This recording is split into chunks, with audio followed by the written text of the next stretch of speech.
in terms of digestion of starch, is digested by a hormone called amylase. There's salivary amylase and there's pancreatic amylase. So the assumption, so you eat bread, the saliva contains amylase, starts breaking down that starch. Because remember, starch is a chain of glucose. You need to break it into little pieces so that you can absorb it.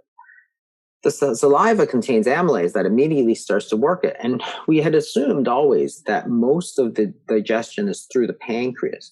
It turns out that up to 80%, 60 to 80% of the digestion can be salivary amylase, because salivary amylase is deactivated by low stomach pH. So we assumed you chew it, boom, it goes into the stomach, and all of a sudden salivary amylase stops. It stops breaking down the starch. But in fact, because of the bolus of food, the pH of the stomach actually never gets down there.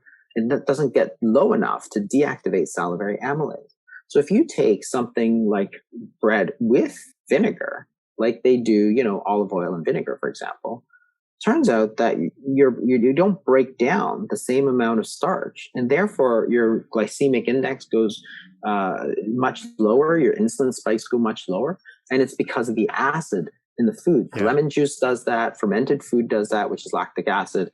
Vinegar, which is acetic acid, does that. So there are things that you can take with the carbs that will also affect it. If you take carbs first versus last in the meal, you take it with protein or with fat, it's going to